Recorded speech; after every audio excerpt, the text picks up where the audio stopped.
The period of the Saxon invasions of Britain traditionally follows on from the Roman abandonment of the province of Britannia. This in itself is a complicated and much debated issue, but it has traditionally been placed in the early 5th century, perhaps around AD 410. We'll have much more to say about it later. I say province, but Britannia in the late 4th and early 5th century was actually 4 or 5 provinces: Britannia Prima, Britannia Secunda, Maxima Caesariensis, Flavia Caesariensis, and Valentia.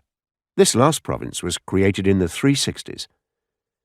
Britain was a single province for much of its Roman occupation, but in the late 2nd and then again in the 3rd century, Britannia was intimately involved in several breakaway empires from Rome, especially the revolt of 185, where Legio VI Victrix promoted a legate, Priscus, to emperor.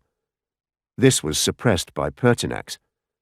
Clodius Albinus, 193 to 197, the empire of Postumus, 260 to 269, and then the empire of Carausius, 286 to 293, and Electus, 293 to 296, who had assassinated Carausius.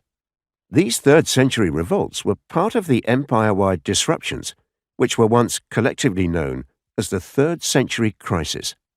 That term is out of favor today, and historians have argued that there was no real crisis, merely disturbances.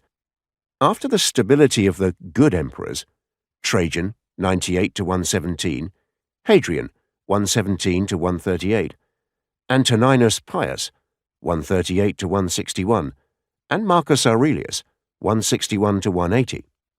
However, the entire Roman Empire did indeed face disruptions and breakaway empires for most of the 3rd century.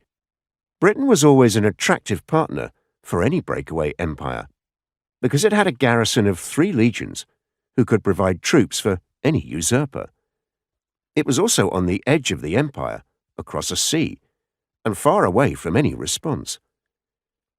In the aftermath of the defeat of Albinus, in what are known as the Severan Reforms, but which were possibly begun later under the Emperor Caracalla, rather than his father Septimius Severus, Britain was divided into 2 provinces: Britannia Prima, centered on Londinium, London, and Britannia Secunda, centered on Eboracum, York.